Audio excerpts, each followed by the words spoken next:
Beijing's actions will end Tibet as we know it if they continue doing what they're doing.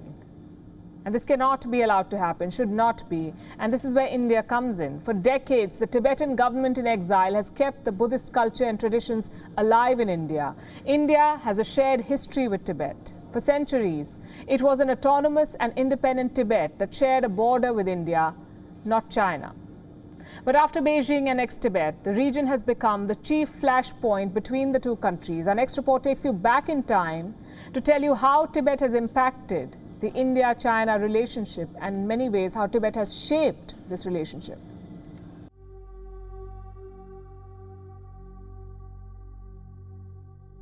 The year was 1914.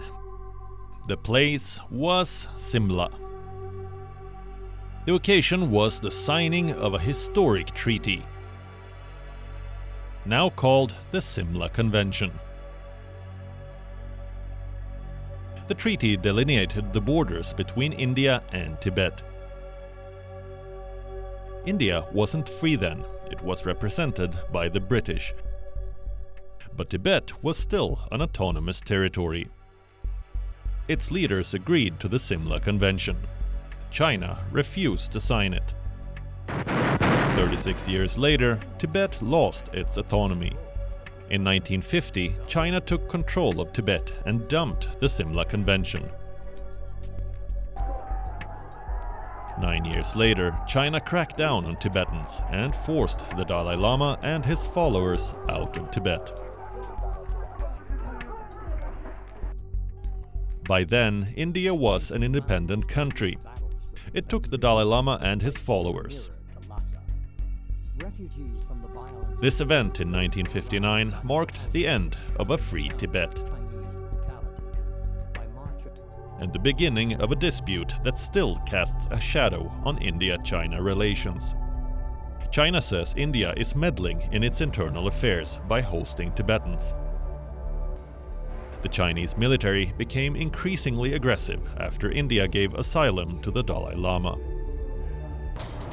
This led to the 1962 war, when Chinese troops carried out a simultaneous attack in Ladakh and Arunachal Pradesh. The war completely shattered diplomatic ties between India and China. It took them 14 years to start talking again in 1976. But a serious dialogue on Tibet began only in 1988. That's when Prime Minister Rajiv Gandhi visited China, the first Indian leader to do so since 1954. Beijing tried to get India to recognize Tibet as a part of China. New Delhi refused. A joint press release declared Tibet an autonomous region. That's how things remained for the next 26 years. Then in 2002, another dialogue on Tibet began. China started talking with the envoys of the Dalai Lama. 1 year later, India, under Prime Minister Atal Bihari Vajpayee, signed a joint declaration. India endorsed the One China policy and recognized Tibet as a part of China. This should have ensured peace, but China stoked tensions again. In 2006, China staked claim over the entire Indian state of Arunachal Pradesh. They called it South Tibet.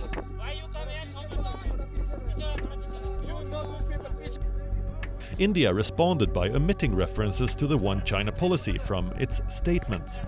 Since then, China has been pushing aggressive claims on the border with military action. Border skirmishes became frequent from the Tibetan side. A major provocation happened in Doklam in 2017.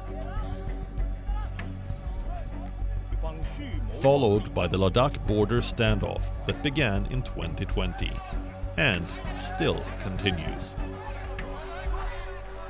The Modi government has attempted a shift. In 2017, the Dalai Lama was allowed to visit Tawang, a small town in Arunachal Pradesh, despite Beijing's vocal opposition.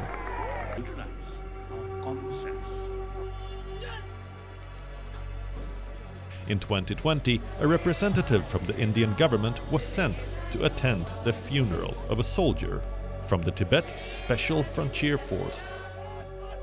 The soldier was killed in action while guarding the borders of Ladakh.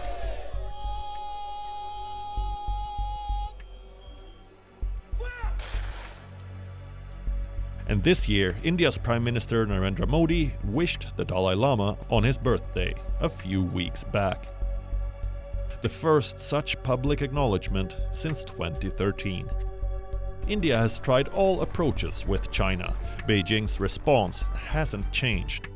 It wants absolute control. It wants to change Tibet, destroy its culture, change its demographics, and subdue its people. China is pumping big money to build military infrastructure at the Tibet border. Now, Xi Jinping's visit is another message. China is playing an aggressive game. The ball is in India's court. Bureau Report, World is One. WION is now available in your country. Download the app now and get all the news on the move.